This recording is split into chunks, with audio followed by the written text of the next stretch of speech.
Madam Clerk, would you call the roll? Yes, sir. Mr. Eby? Here. Budget Committee or Oh, Budget no, I'm Advisory? calling the wrong one. I'm sorry. Mr. Eby, I'm sorry. I know you're here. I'm sorry. Mr. Dawson? Ms. Spicer? Mr. Petty? Here. Mr. Williams? Mayor Ryan? Here. Then everybody else is on the Budget Advisory Committee. As y'all know, by law, under the 57 Act, we are required to form a budget committee. There's 5 members of it. The mayor is always a member, and then there's 4 of you. We rotate every 3 years, where 4 of you come on, the other 4 leave, and rotates every 3 years. You're on the budget committee. So for the 4 of you with me, congratulations, it's your turn. Tonight, we're going to do the presentation on our budget, general fund budget, and other associated budgets. And Dr. Weeks is going to do one on the school budget. As we've historically done this, we go pretty quickly on this first meeting. I'm always glad to answer any questions you have, but I'm going to hit the highlights on this budget. Give y'all 2 weeks to look at it, ask any questions, make any suggestions. And when we come back at 6:30 on Monday, May the 16th. But in a general fund budget, you always like to get to the point, because a lot of things don't mean anything after you hear this. But the most important point, it does not require a tax increase. So if you go over to the back page of the 27-page budget you're looking at, and you look on page 27 and the first column, which is estimated fiscal year 22-23, you can see we are in the black, $61,000. We're not going to go through line by line on the budget, but this does have roughly about a 3.25% pay increase in the aggregate for county employees. That's going to cost about $450,000 to do that. That's our challenge every year. We have to typically find enough new money just to give pay raises to stay even.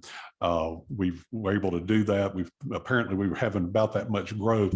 The other big expense we got hit really hard on insurance for the first time in the 12 years I've been here.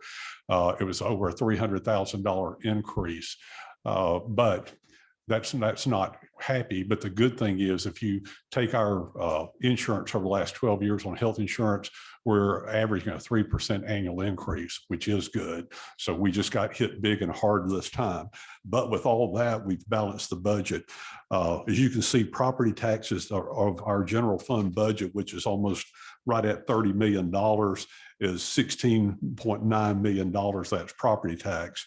As you know, the state of Tennessee has various ways we can tax: property, sales tax, and other various fees. But of course, the property tax for county governments is one of the largest on that.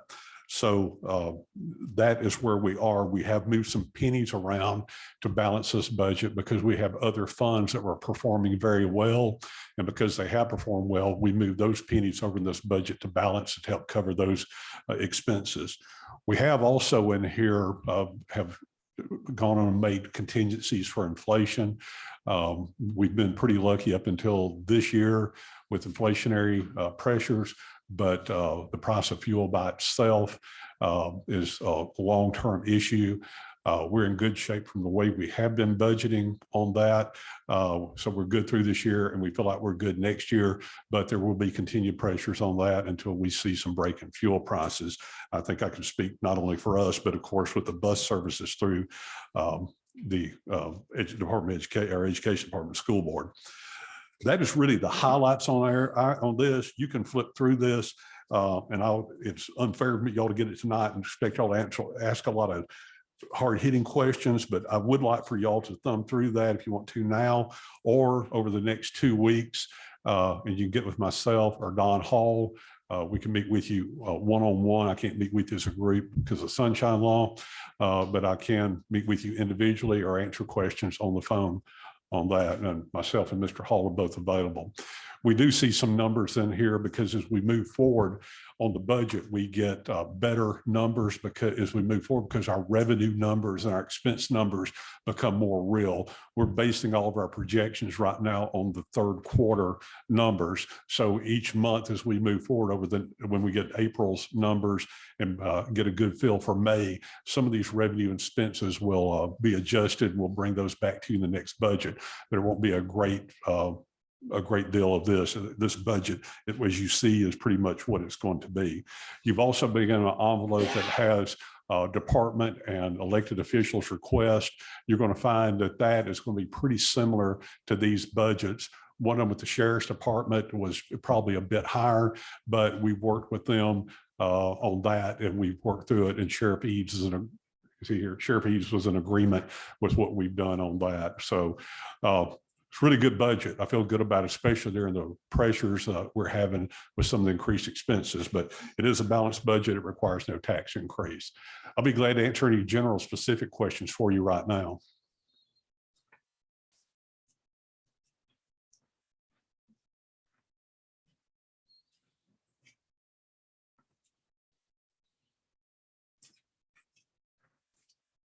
Mayor, did you say it doesn't require a tax increase? Is that what you said? No tax increase. Okay. Whatever our property taxes rate is today, 2.35, it'll be the same. We will see, one of the things that helps us with growth is increasing the value of a penny, what it raises. That typically comes from new construction. We based the budget last year on a penny being 138,000. Right now we're using that figure at 140,000, a slight increase, we think, but we don't want to overestimate that. As soon as the assessor office, they will get us a certified tax rate, and we'll change it to that at that appropriate time. But we feel very good from our historic numbers that 140 will be correct.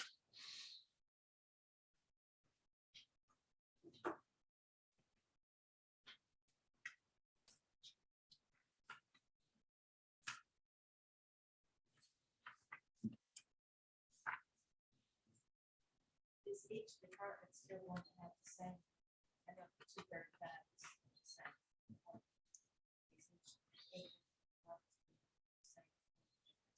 The one that changed is debt service penny has gone down. We moved that to general fund because the value of the penny on that, and the fact that we have variable rate loans that are at lower rates, we have excess funds in there. So we've taken 4 cents out of debt service and moved it over to general fund. And for long-term information, some of the school administrations here tonight, even with our projection, that still allows us to borrow the $32.5 million with no tax increase to start paying that debt in FY25. So it'd be the 24-25 school year where we could start paying debt on that when the school board comes back to us the plan. We also took, I believe, 3 cents out of capital, 4 cents out of capital, and it also went to general fund. That helped cover the cost. We had a healthy fund balance in our new capital projects fund, plus with the American Rescue Plan money that we have that's also budgeted by itself. We have money in there that will allow us to do a lot of capital projects. So we didn't see the point of adding any pennies any further to that. That'd just be really going into a overfunded account at this point in time.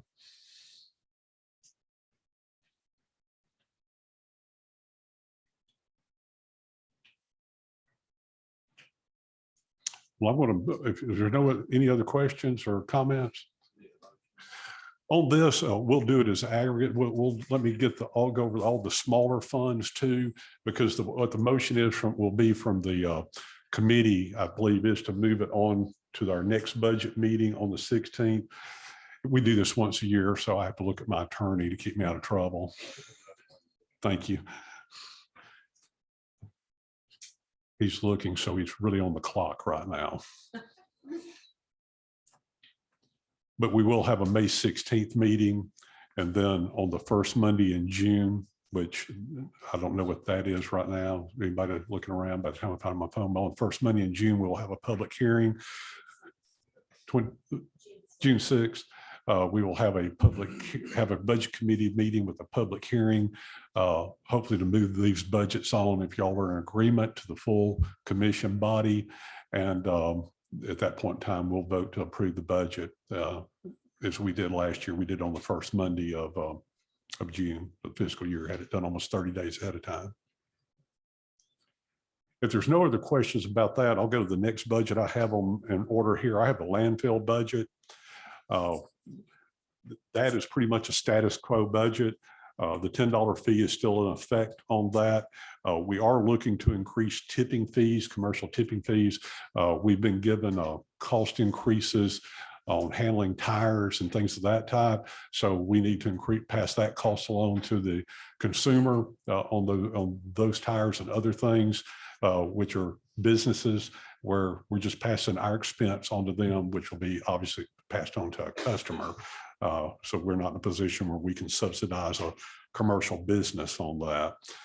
If you flip through here on that budget, again, you feel free to look through it, but if you look at the end on page 4, there's about a $227,000 in the black on that budget. The thing we have not budgeted for is the work on the burn site.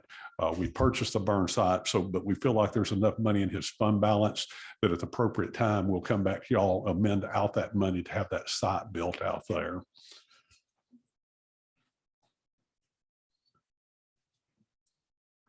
The next one I have is the drug control fund. And I think we've always explained this. This is money from basically forfeitures, confiscated property that is brought forward. And it's what we've used with that over time for the sheriff's department is buy vehicles. We have $100,000 budgeted that to buy patrol cars. So this money at sea. So it's put back to use for the sheriff's department. Yes.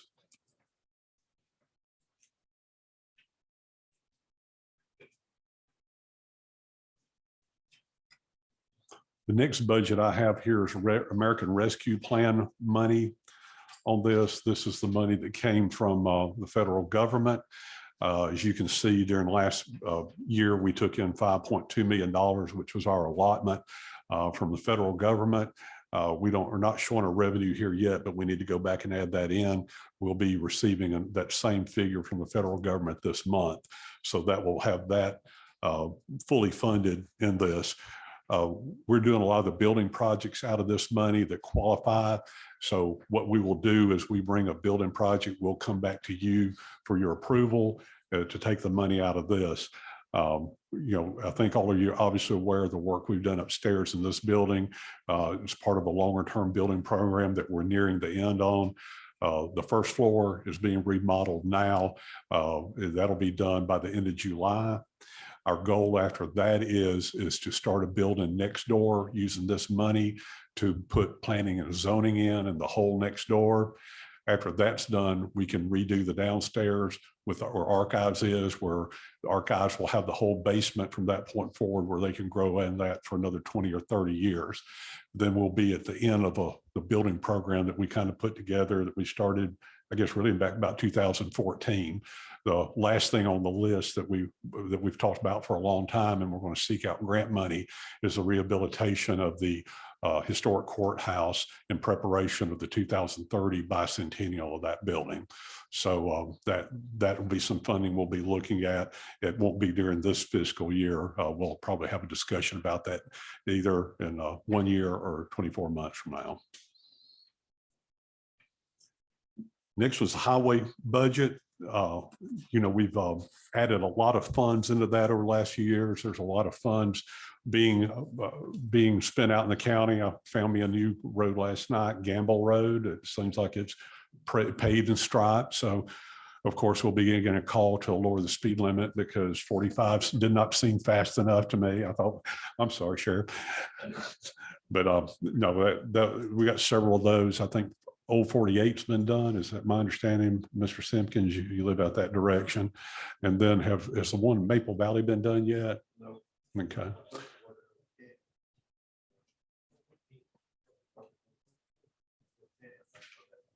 Okay. Good. Well, we've got, we put in $1.5 million extra last year, but because of the slowdown we had with the flood in August and then the tornado in December, it took Highway Department off a lot of their normal work. They're about caught back up, but those funds are still there and not been spent yet. So that's why we're not looking at this point in time to add any additional funds until that work is done that we've done before. But hopefully by year's end, we will come back to, as we have in the past, and ask for your suggestions on roads that you have in your district so we can look at improving those. But this fund is in very good shape. Put that on hold because of the tornado. There's going to be a lot of construction work on that. I've talked with Mr. Hodges at Highway Department. They're going to go back in and do some patch paving on the really bad parts, but until a lot of that reconstruction is done, especially on that portion of Merle Road nearest East Piney, going to wait till we do that because brick and drywall trucks can tear you some pavement up really fast. But it's on deck. The next one I have here is the debt service budget. We're performing very well on that. That's why we were able to take funds out of that, move it to the general fund. But we're in a good shape. If you can go to the 4th page on that, we're at 87% on our fund balance, which is good. Our projection, though, shows by the year 2031, we'll be down at 20%. But then after that, it starts growing again. But this has been a part of the long-term plan that we've done on debt service. So we're in real good shape on this one. Capital projects budgets I talked about earlier that we had put in 4 cents on this previously, but because we have so much money not only left in this fund, but because of the American Rescue Plan money, we thought it was silly to load any more money in this. So there's some of these projects that we get capital outlay notes for, maybe like an ambulance or a few of the vehicles. We'll probably just pay cash for them out of this fund until we get it down to a different rate, so or to a different level. Then the Community Development Fund, better known as the hotel motel tax. We pay a lot of different things to non-direct governmental issues, but we're in good shape on that. If you can look at it historically, we had earned as much in 1819 as $726,000 in that fund. COVID, as you can see, knocked it down to $598 and then $570, but we've already collected over $600,000 so far this year. So that's what we're going to budget that number. This one's, there's a lot of grant money that comes in and comes out on this, but we're well funded on this one too. Y'all approved a joint project with Tennessee Valley Authority, the state development grant, City of Dickson and us. We're all paying a portion of the Canterbury site where we're having that done, and that money's also in this budget, so it's not coming out of direct tax dollars. So that's all the budgets there that I have, and I know Dr. Weeks would like to go over his, but I'll be glad to answer any questions or get any input on any of these issues from any of you.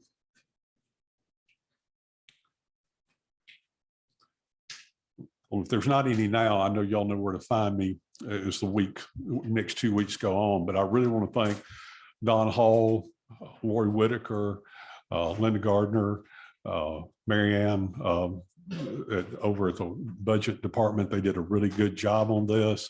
It's gotten easier over the years, but it's kind of like we're all on the same page doing this. So I appreciate their work. I appreciate the work of the elected officials. They put together reasonable budgets on this. I appreciate my directors who put together reasonable budgets, because I told them we're in a position because we're tight. It's going to be hard to add people on this. We're trying to look at maximizing hours on those that don't work 40 hours a week to help get more production that direction. But it's a pretty status quo budget, and I'm pretty much pleased with it on this. So again, if there's no questions on that, I'll move Dr. Weeks by. Yes, sir.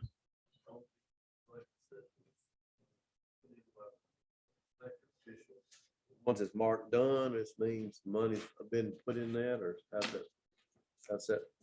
Which lines are you, which page are you on, Dr.? Well, I mean, Oh, on those, yes, that's Don Hall's writing on that. I'm sorry. So Yeah. any of them that's marked done, they've been approved for the money. I'll let you explain That's what you just do. where it came out of the packet you're talking about. Yep, these, That's just where I've already taken their information and entered it into the file, the computer file. okay, That's just stating that I've already looked at that, entered the information. okay. Thank you. I need a motion to move this on to the next session, or is this informational? Our attorney says we don't need a motion, that's informational on that. But as you all know, we have a budget committee, like we discussed earlier. You all, we started this process 11 years ago, 12 years ago, whenever it was, to do this because one of the constant issues I heard from county commissioner at the time, they didn't feel like they had to hand the budget process. So having a budget and budget advisory committee, you're all here, you all have a hand in this.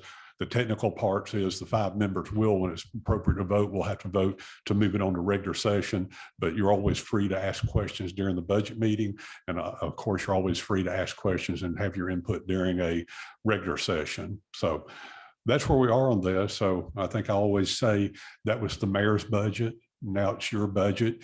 Y'all can accept it, you can amend it, or you can do your own. So good luck on mine. So that was another complaint I had from 12 years ago. Don't make us do our own budget. So, but this, yeah, well, and again, all my years on city council and dealing with a lot of things I dealt with, the thoughts of having to walk in and have a whole bunch of budgets thrown on your desk, like figure it out. And it's like, I've got a real job and I can't do it all. So Mayor Weiss did that for us, and Mr. Wyckoff, and they were there, and that's kind of where this came from. So again, y'all have the ultimate authority over the budget. It's y'all's duty and responsibility. I'm just here to help on this, unless we ever have a 6-to-6 tie.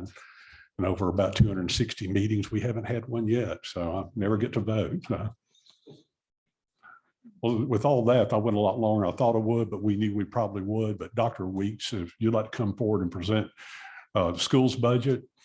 And before he speaks, I will tell you one thing. Dr. Weeks got me a copy of the budget last Thursday or Friday. Again, I haven't gone over it line by line. I know y'all need some time to do that. But what I can tell you is on the formula that we put together to work to do MOE and to be a very conservative formula, but a formula that continues to move money towards schools. Their budget, even though it goes into a deficit status as it always does, it works well with what my prediction is on this. So as a whole, I'm very comfortable with the budget numbers that the school board has brought for us and what Dr. Weeks is about to present. Commissioners, I would like to echo what the mayor has said. We really enjoyed that relationship and being on the same page. And as we prepare our budget, I bring it to you the same thing. We're not requesting any additional funds for the school department. I've provided a summary page on the front for you that would explain what we are doing in the budget. And again, without your, if you'd like to go through line by line, we can certainly do that. The Board of Education approved this budget last Thursday. We sent copies to you, I think, on Friday morning, but there were a couple of pages that need to be cleaned up. So this shows you an audited budget, an actual budget from the 21-22 and then the 22-23 school years. And again, as the mayor said, these are based on our projections for the end of the year, both in revenues and expenses. We'll cut the majority of our expenses off next week. And so we'll really get a good feel for what those numbers look like. But in our budget, you'll see there are basic employee raises. Our teachers will receive a $1,500 raise plus any step raises that they would have. Our support staff is some over $900 plus their step raises. You'll see our technology. There's always that need to keep technology before students. We are looking at some capital outlay projects in light of the funding that you have discussed for the Board of Education in the 24-25 school year. So we have looked at placing some funds in there for looking toward building plans, looking at consultations and things of that nature. As Mayor Ryle mentioned, in your budgets, you see various contracts that go up anywhere. Normally it's 3 to 5%, but this year most of ours are looking like 5 to 7%. This year we'll be adding a welcome center or a security checkpoint at Creekwood High School, just like the one at Dickson County High School. So if you've been on Dickson County High School after the 805, 810, you drive up the main drive there on Hensley and go through and you stop at the gate and someone checks your ID, checks your business for being there. Those people also stop students from leaving campus without permission. So they're checking traffic in and out. And so we will have one of those at Creekwood High School campus starting for the fall of this year as well. So that building and an attendant for that will be in there.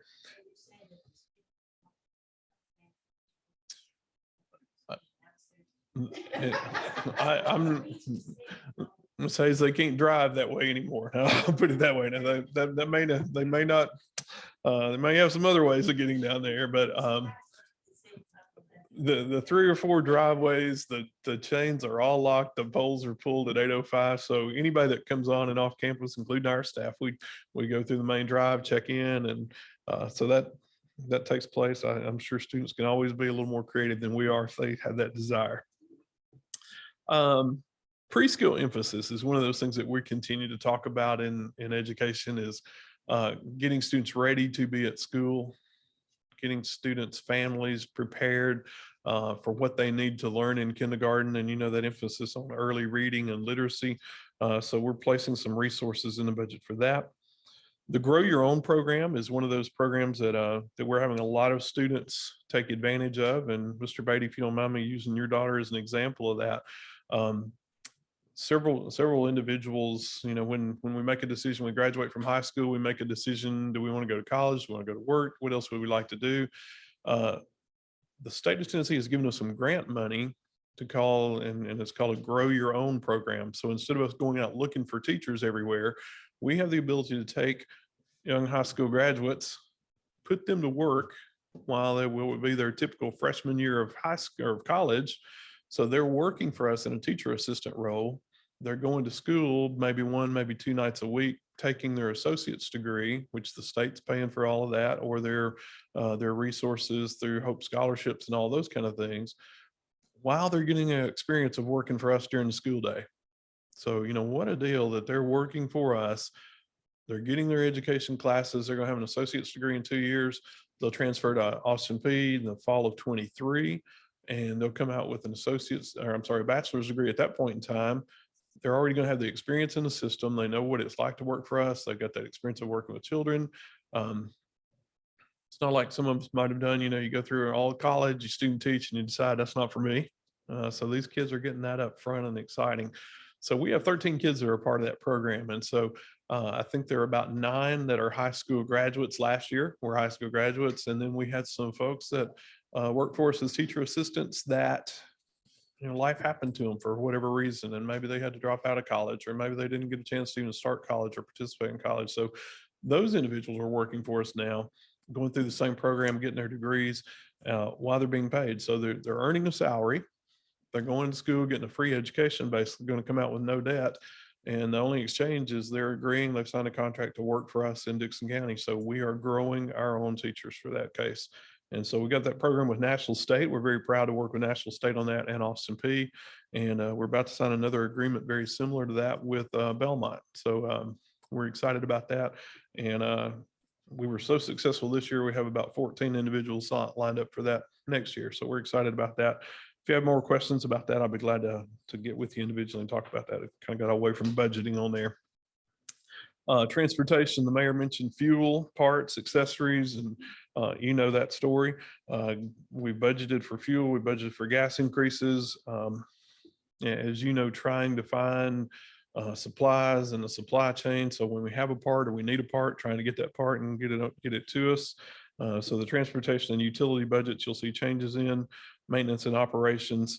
And then again, just to say that some of this too, just as your budgets are being offset with some ESSER dollars, and those ESSER dollars, those federal dollars, they're coming to us for COVID relief.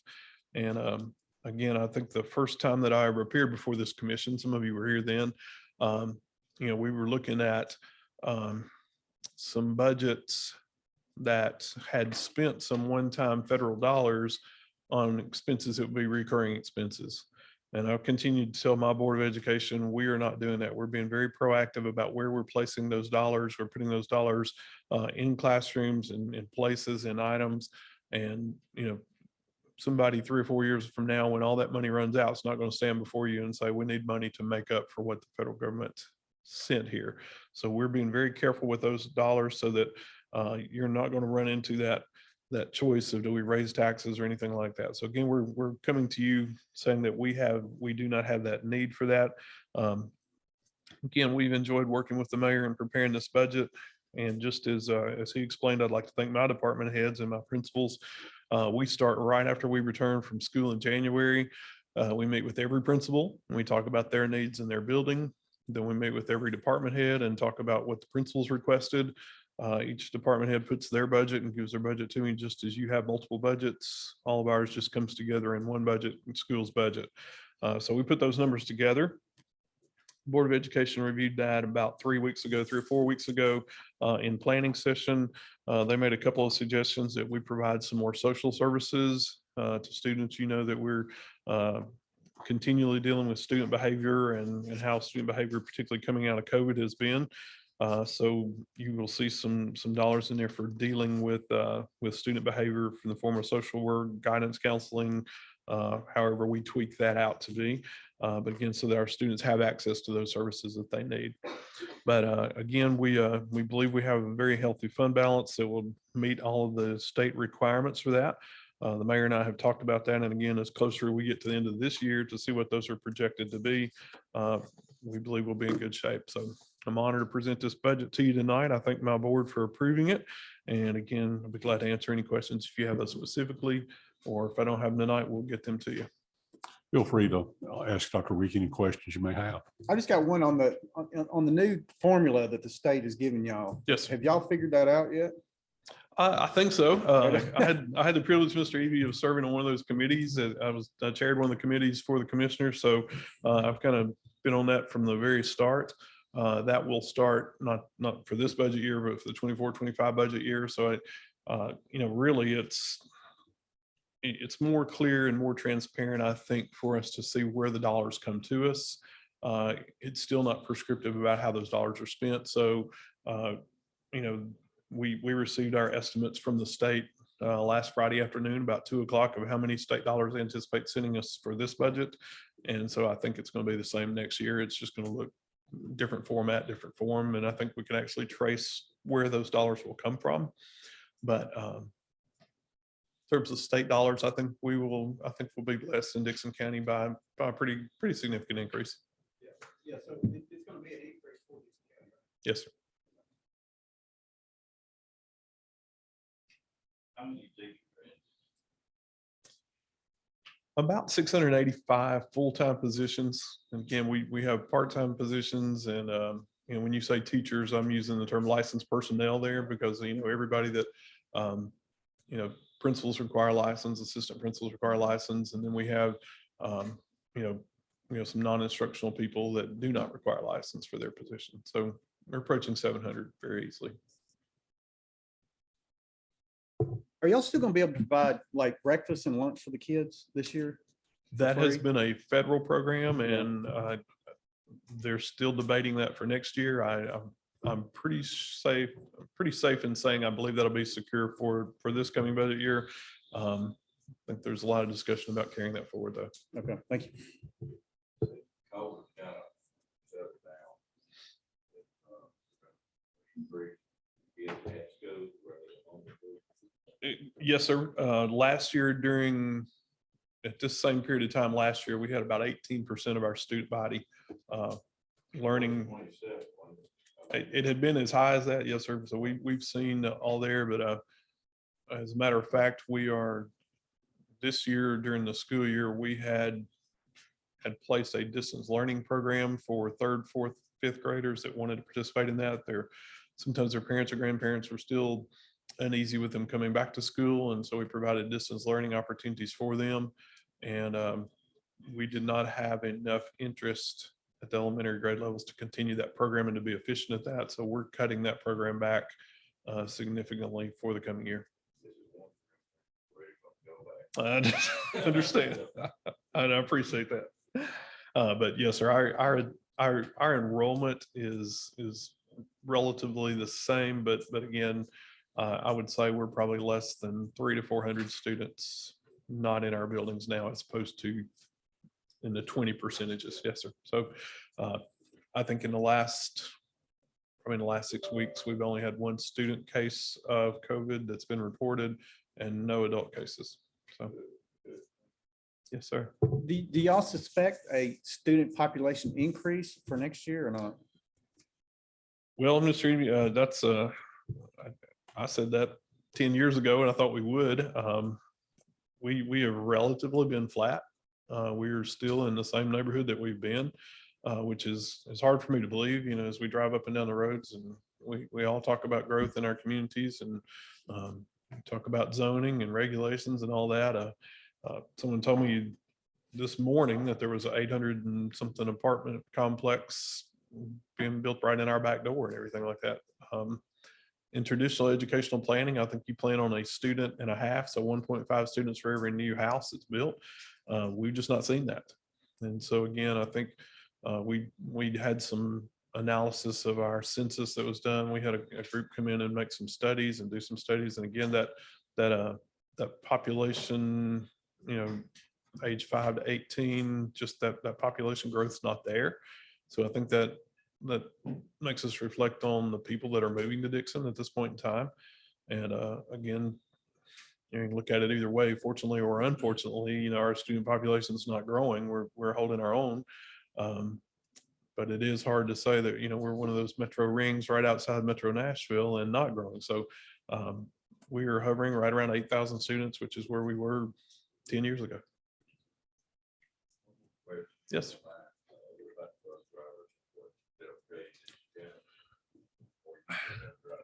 I have not had to drive a bus, but we have mechanics. We have some bus drivers drive a couple of routes every day. I'm gonna say we're better off than a lot of folks. We offer employee benefits to our bus drivers. We've got a fair salary that's ahead of a lot of places. We give attendance incentives for those drivers that drive regularly. There are a lot of school systems that are trying to catch up with us on where we are. We've had to consolidate a couple of routes here and there, and you know, it makes it difficult. And again, I'd rather my mechanics be working on buses and driving buses.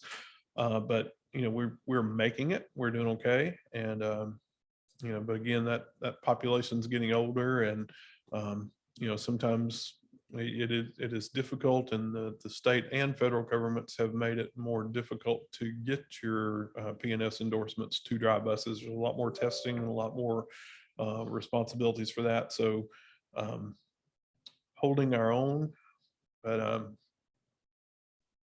fighting to keep up, I guess I would say as well. You can ask as many questions you'd like. Yes, sir. How does the school bus drivers rate to a school teacher? What percentage? I don't have that number with me right now, Mr. Dawson. I'd be glad to get that. Beginning teacher pay has been right around $40,000. And the governor has said in 3 years that would be at $45,000. So we're having to move toward that. So that's $45,000. We're probably going to be at 42 this year, I would guess, 42.5, somewhere in there for a beginning teacher. And that's a teacher coming in with no experience, just a bachelor's degree. I'd be afraid to guess. I'd rather get a number for bus drivers and be safe rather than give one that's not right. So I'll shoot that to you guys tomorrow in an email. We're seeing a lot of teachers leaving Dickson County, going to other counties. We survey all staff that leave. And so we do that we collect those at any time that a person leaves. So if somebody leaves today or they retire, whatever it happens to be, whatever their cause is, we allow that, you know, we ask them to complete a survey for us. We compile those and we present that to the Board of Education at their June and July meetings. Some of it's money, some of it's a profession. I mean, there is a fair amount going to other counties, and And again, I think we all know that that's a challenge. Being right here between Clarksville, Montgomery County and being to Williamson County on the south. I mean, that's a challenge for us. You know, we're not having a lot of folks going Hickman, Houston, Humphreys, Cheatham, Robertson, places like that. I mean, that's you know, our goal is to keep those employees here. We train them and they're doing a great job. And I know you know this. I know you're proud of the school system. You've told me that many times. I know you're proud of the work that the teachers do. By the way, this is Educator Appreciation Week while you're on that topic. But yes, sir. You know, anytime that we do have someone leave, we ask them why they're leaving. And of course, we take their results and compile them all through the year. Administrators in particular can make a lot more money outside our district. You know, we continuously analyze salaries that we pay, and not just classroom teacher salaries, but, you know, you ask about bus driver salaries. How do our bus driver salaries compare to everybody else? How do our cafeteria worker salaries compare to everybody else? How do our teachers and administrators and all those? So, you know, we you know, we're never going to be able to keep up with Williamson County, but we want to be competitive, and we sell, and our HR department is good about talking about a different work environment here than there is in places like that. So, you know, that's our pitch when we go to recruiting fairs and we're out looking for new teachers and looking for new employees of all kinds. You know, it's a great place to work, and it's, you know, you make relationships, it's traditional values and a lot of things like that. But I'll be glad to share. I can share last year's results of those exit surveys, and I can certainly, when we get the new ones, I can provide those as well. Feel like that, our students in Dickson County are a good group of students for our teachers to teach, or to see problems in schools, where morale and position of kids towards teachers, is that a problem? It's getting harder every day. I'm going to say that. Particularly got hard during COVID, and a lot of people that were in routines and were typically before professional staff and being taught daily how to behave and things like that. You know, some of those folks missed 15, 16 months, and so they don't have some of those socialization skills that we see. So, you know, teaching has become harder, and we know that. I don't think there's anything different going on in Dickson County than there is any other county in the state of Tennessee. I don't think there's anything different in Tennessee than there is any other state in the union. You know, it's a difficult profession, and our teachers do a great job at handling those, and we have to continue to perfect our skills in dealing with that, because, you know, the students aren't like, I know what I acted like in school, and students probably didn't act like me, and I don't know if that's a good or bad thing, but you know, skills change since we've all been in school, and I think we all know that. One more thing. Yes, sir. Looks like we're going to start seeing more and more kids that don't speak English coming Yes. into schools. Yes. We're fortunate here. We're not seeing it like there are in other states. But the way things look, it's going to get here. How are you going to combat that with the teachers and the language there? Well, and that's one of the things that we have an entire, I hate to call her a department. Most of you know her, Dr. Vivian McCord. She retired a couple of years ago, but she's come back and worked on a part-time contract, and she manages the teachers that serve those students. And so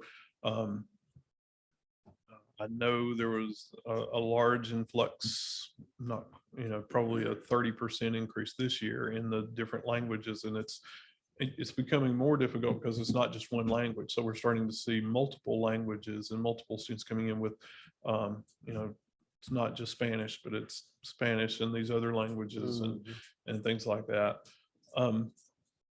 If students are coming to us kindergarten, first, second, third grade, we do a pretty good job of catching them up and, you know, getting them to know the language and working through the language and being able to study and learning to read in English and things like that.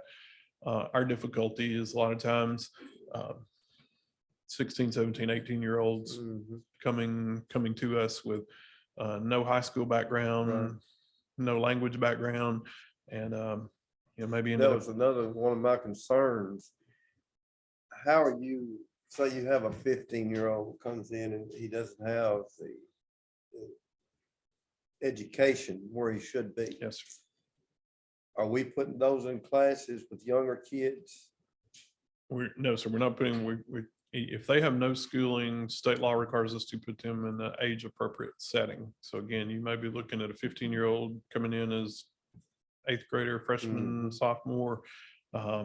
There are programs to help them stay on track and to remain on that track toward graduation and earning a regular high school diploma. But again, it's difficult to teach those students when they do not have a high school or sometimes middle school or elementary school background, and then we cannot teach them in their native language. We're required to teach them in English. So I think we probably have a staff of 8, Dr. McCord, and probably 7 to 8 teachers that's their full-time responsibility of serving students in those situations.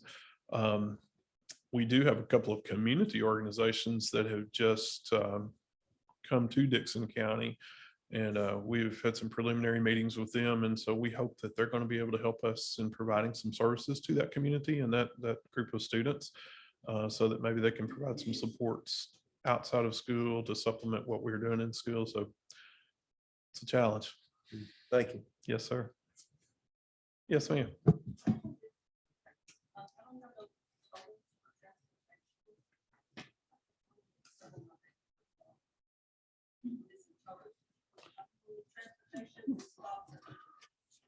Commissioner Spicer, if you don't mind, pull your microphone to you. I'm getting all kinds of complaints. Is there Nobody can hear something anybody. else after lubricants? Because that's all I see. What page number are you on, Ms. Spicer? I am on 11. 11. Yeah, but some of these others don't have totals either.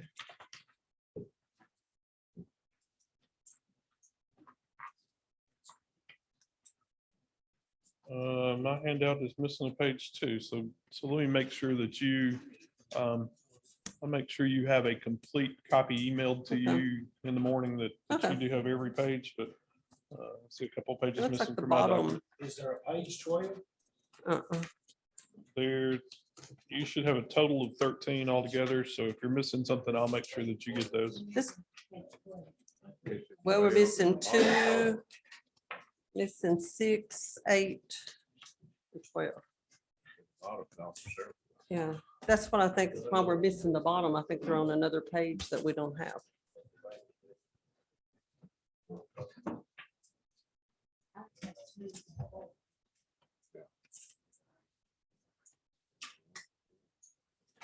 I'll make sure that you have what you need.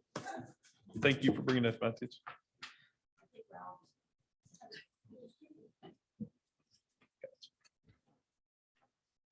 Are there any other questions on the budget?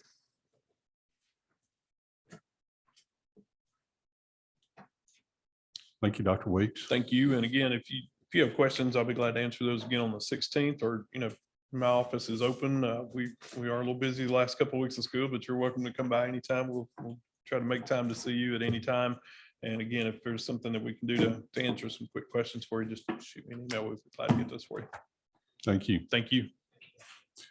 Any other business to be brought before the Budget and Budget Advisory Committee? Hearing none, I'll seek a motion to adjourn. Commissioner Williams, have a second. Commissioner Petty, all in favor, vote by stating aye. Opposed? Thank you. That meeting is adjourned. I need about 3 minutes to go get my other stuff, so talk among yourselves.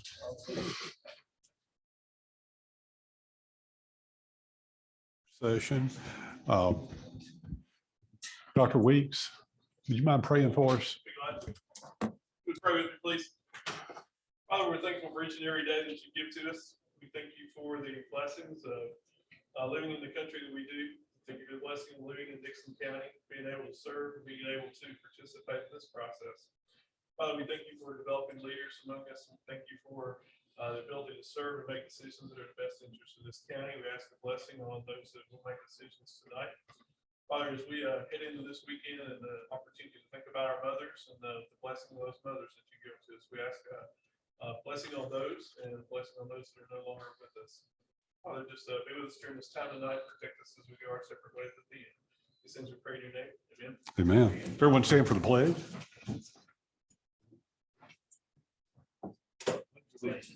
to the flag of the United States of America and to the republic for which it stands, one nation, under God, indivisible, with liberty and justice for all. Madam Clerk, call the roll, please. Yes, sir. Mr. Simpkins. Here. Mr. Eby. Here. Mr. McElwain. Here. Mr. Beatty. Mr. Dawson. Ms. Spicer. Mr. Buckner. Here. Mr. Ellis. Here. Mr. Petty. Here. Mr. Williams. Ms. Hayes. Mr. Reed. Everyone's here. Thank you. First order of business is approval of the minutes of the April 4th, 2022 work session. Open the floor for a motion. Motion by Commissioner Hayes to have a second, second by Commissioner Buckner. Any questions or discussion? Hearing none. All in favor, vote by stating aye. Opposed? Thank you. Next order of business is committee reports. Any committees to report? Next order of business is new business. Yes, we'll go on with that. I have one other. I'm going to have to add it then. I'm sorry, I put it in the wrong place. First order of business, first item is quarterly financial reports, all school funds, Board of Education representative, which is Dr. Weeks.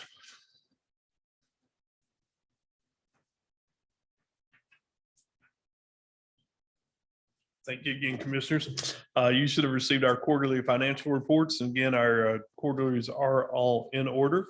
The Board of Education approved those at their last session. Most of our funds you'll see are expending in the neighborhood of 60 to 75%, which is exactly where they should be at the end of the quarter. Be glad to answer any questions if you have those. Any questions, Dr. Weeks?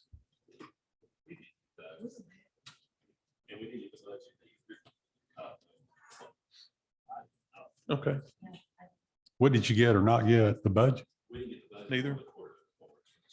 Okay, well, we'll get those all sent to you. I know I have a copy of the budget now, so I don't mind forwarding it. Who didn't get a copy of the budget? Everybody. Okay. What about you two's back? Linda didn't send them.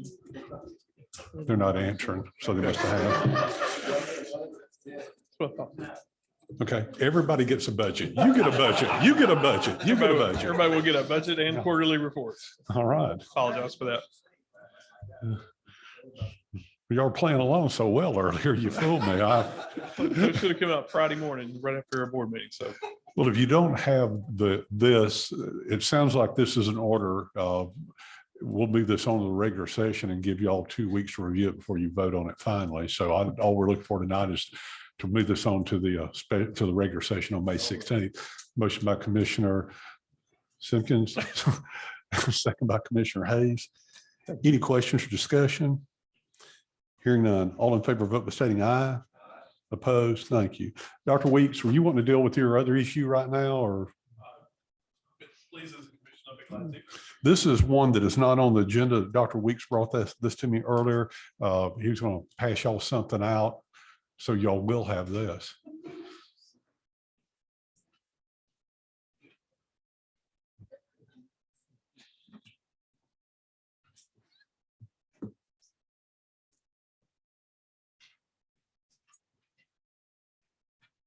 Thank you.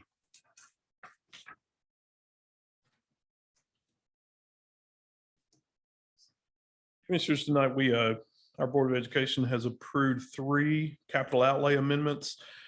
These are projects that have needed to be done for quite some time, and we've taken a look at these. You see amendment number 1 is a capital outlay transferring from fund balance to capital outlay. This would take care of paving at William James. You know, the parking lot there has been in a mess for quite some time. This would take care of all the parking lots at Dickson County High School and at Sullivan Central. And you see the bid that was received and approved, $1.096535. Amendment number 2 is to replace the roof and the heating air conditioning system at central office. You see that bid was $1.594258. And bid number 3, we had a request to replace the gym floor at William James Middle School. That is a guaranteed maximum price. So that one is a not to exceed $430,000. And so you see the total of those amendments, 3.120793. That would come from fund balance. And our board has approved those. And so we're requesting to move money from our fund balance to take care of these large capital projects that need to be taken care of. Any questions for Dr. Weeks? Yes. Yes, ma'am. But two, it's almost 1,600,000 for roof and HVAC at central office. Yes, ma'am. And yet we're doing all this paving at just 1 million, almost 1,100,000. Why is it so much more for just the central office? It's not that big. We received one bid on that. Yes, ma'am. That seems awfully high to just be a roof and a HVAC compared to the others. I mean, maybe they're low. I don't know. We received 3 bids on paving, and this was the low bid by about $750,000. So this was the low bid on that by that much. I went into the wrong line of work. I understand. Wow. I would say, Ms. Hayes, and again, I'm not trying to defend someone else's bids. I'm just saying these are the bids that we received. So number 2, earlier this year, we received a similar bid of that. I think it was October, November, in the $800,000 range, same project. So here it is. We received the bids, opened them in April. So that's almost doubled in less than 6 months. And that's why I went ahead and brought that bid to the Board of Education. And I'm not exaggerating. I know this sounds like an exaggeration. We have more than 70 buckets catching water in the ceiling at central office. And so that's, they're having to be emptied regularly. We're replacing ceiling tiles all the time because of that. I went to the old Dickson High School that was torn down in 1964, and we had similar buckets all over the place. We did have an issue with the roofing. I'm going to say it was probably a couple of years before COVID. There was a gentleman out of West Tennessee that was coming and putting, I'm not a roofing specialist, you know that, but was putting some sort of foam roofing on top of our buildings, and he came several times and told us he was going to finish it, he's going to work on it, he's going to do that, and just never happened. He actually left his equipment and said he was going home, and we have some equipment there that does not, he just left. He was through, and he completely left everything, but unfortunately he left quite a mess on top of our central office. And so we have several shots from of the roof, and it's almost porous, like a sponge, where it's raining in, it's soaking in there, and it's not just water dripping through. If you come to central office, you'll notice, particularly on the outside doors, it's almost like a tar-like substance dripping down through there. So we know we're going to have to get that taken care of. Well, I'm sure it's just like everything else with inflation. Well, I mean, it's just gotten so bad. I just thought that was odd. Well, to give you a comparison, we replaced air conditioning at Oakmont Elementary School 2 years ago, I think 2 to 3 years ago, and almost the same price. Yes, sir. On the William James, is that when you pay, is that where the part you're gonna pay, the part that's tore up down there real bad? Down in the bottom and up around Got the whole thing. Everything. It may not be around the football stadium. We're still trying to figure out what we're going to do around the football stadium back there. We've talked about some concrete. We've talked about working on some ADA accessibility items back in there. So You and I talked about that. Okay. yes, sir.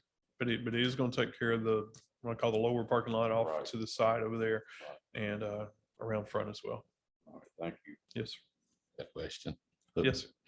What is the long range plan of the central office? I know I'm reading some of your long range plans and you're wanting to move. So I guess what is the long term plan for that building if y'all move out?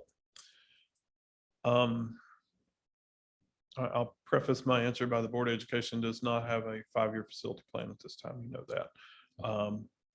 We had a study done last or the current school year, probably from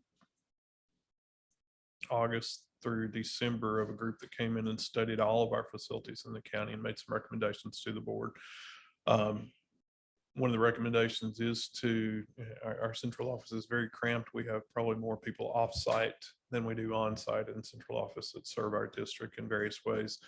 So any way that the building is abandoned, it would be used for other space. There had been talk about moving the alternative school out of the campus here in Charlotte, and moving the alternative school to that area.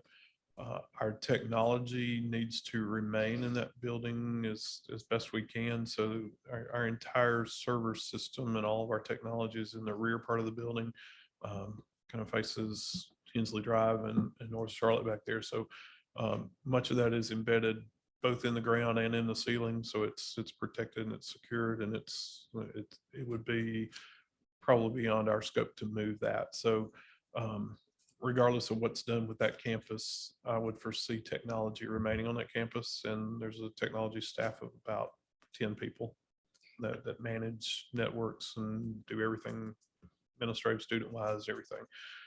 So the other parts, again, could be used for various things. Could be used for training for teachers. It could be used for an alternative program. And again, I apologize for not having an answer for that, but right now the board does not have a long-term plan for that. So without a long-term plan, my plans, it's going to be central office until I'm told otherwise. Okay, thank you. Any other questions for Dr. Weeks on the budget amendments? Open the floor for a motion. Motion by Commissioner Eby, second by Commissioner Reed. Any further discussion or questions? Hearing none. All in favor, vote by stating aye. Opposed? Thank you. Thank you, Dr. Weeks. Next item, number 2, budget amendments, all funds except schools. Mr. Hall. Thank you, Mayor. You have not received anything from me, so it hasn't gotten lost anywhere. But for some time now, we have kept up with the small funds. I'll call them industrial park, capital projects, drug control, those kind of funds.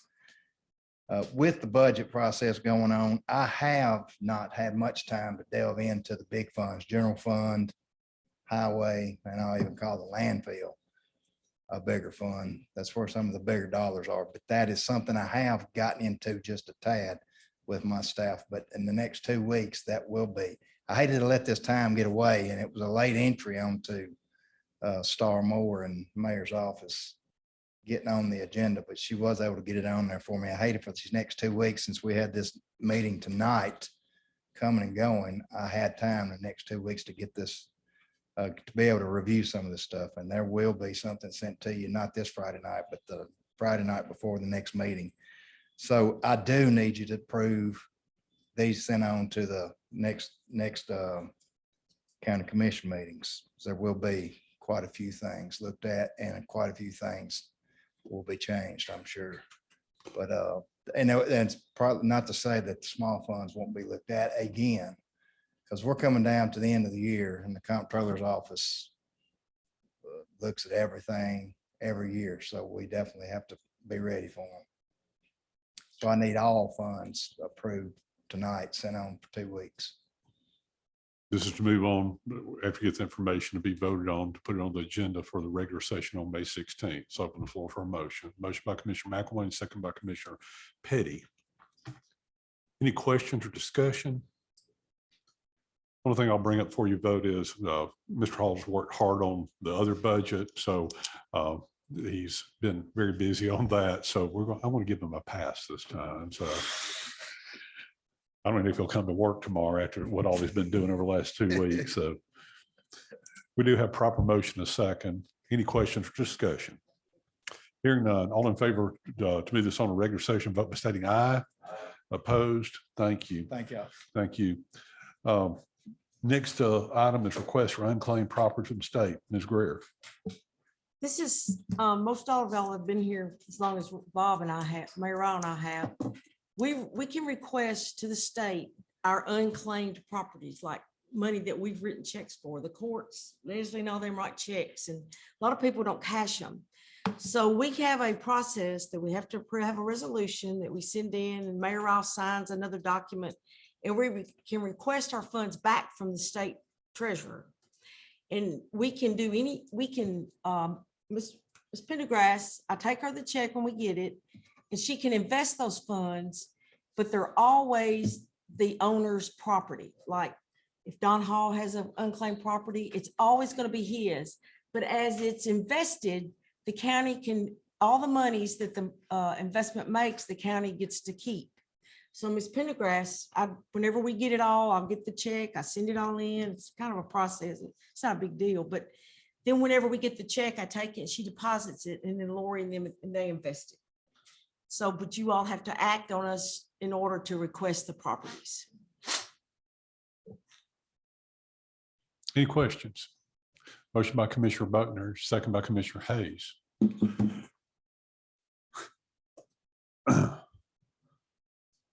Hearing no questions, all in favor of moving this on a regular session, vote by stating aye. Opposed? Thank you. Item number 4, correction and dedication of Dewey Drive cul-de-sac. Mr. Darnell. This basically cleans up an issue we ran into last year with the end of Dewey Drive and the length of it. We now have a cul-de-sac there that's built to the correct size and specs. We now have all the needed right of way that's been corrected and dedicated. This was approved at the Planning Commission at the April 14th meeting by unanimous vote. Any questions for Mr. Darnell? Open the floor for a motion. Motion by Commissioner Williams, second by Commissioner Petty. Any other questions or discussion? Hearing none, all in favor, vote by stating aye. Opposed? Thank you. Item number 5, dedication of roads in Brittany Hill subdivision. Mr. Darnell. Okay, Brittany Hill Subdivision, if you don't know, it's located off of Spencer Mill Road out there near the Williamson and Hickman County line. This goes back to 2007. It's to the point now all the roads have been built and paved to the highway standards. In the packet you received, there's a letter of dedication from First Federal Bank. There's copies of the maintenance bond for the next year. This was also approved by the Planning Commission at the April meeting by unanimous vote. Open the floor for a motion. Motion by Commissioner Spicer, second by Commissioner Hayes. Any questions or discussion? Hearing none, all in favor, vote by stating aye. Opposed? Thank you. Thank you, Mr. Darnell. Item number 6 is camera system for Dickson County Jail. Sheriff Eads.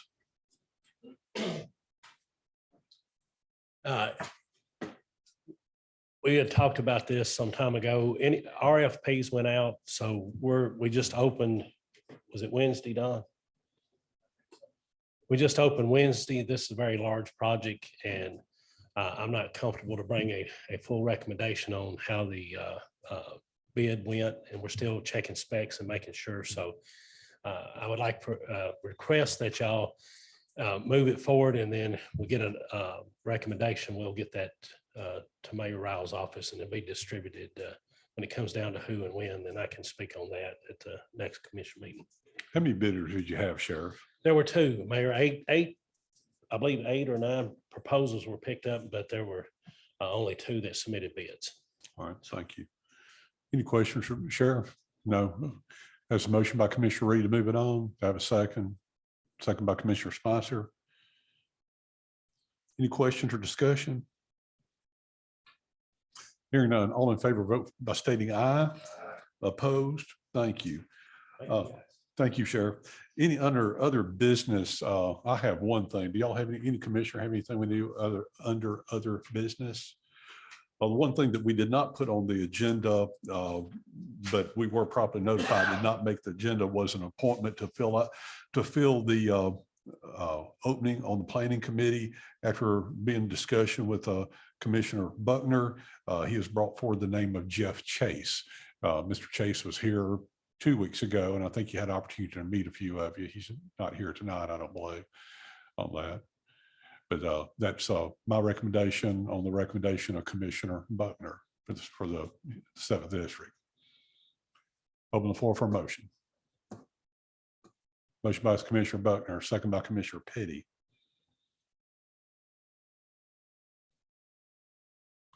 Any questions or discussion? Hearing none, all in favor, vote by stating aye. Opposed? Thank you. Announcements. I've got a passel of them here, but y'all go first. No? No barbecue, no fish, nothing? Come on now. Tennessee City had a nice fish fry. delicious. Mount Sinai, nothing. Come on. Okay. Uh-huh.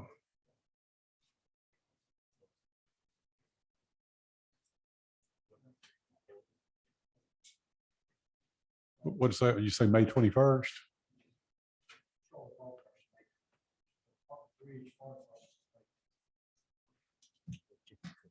Okay, good. All right, very good. Thank you. May 14th, Harpeth Ridge. The barbecue or fish? Okay, I want to balance my day out. I don't want to eat barbecue and then end up eating barbecue. So somebody needs to have fish that morning. Chicken? Chicken? Somebody's having chicken? Chitlins? No. No, I've done that. Never again.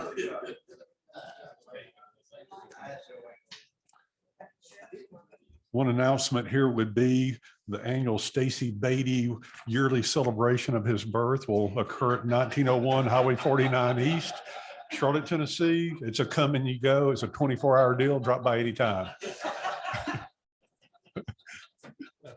Happy birthday next Thursday. All right. Any other announcements? I got a passel here. Okay, we'll go through these. There will be a budget and budget advisory committee meeting on May 16th, 2022 at 6:30 p.m. prior to the county commission meeting in this room. The next work session will be on June 6, 2022 at 7 p.m. in the Buford L. Beatty Reed Jr. County Commission Chamber of the Dickson County Administration Building, Forecourt Square, Charlotte, Tennessee. There will be a budget committee and budget advisory committee on June 6th. That will include a public hearing on the budget. That will be June 6, 2022 at 6:30 p.m. prior to the work session. Any other announcements? Have a motion to and second adjourn.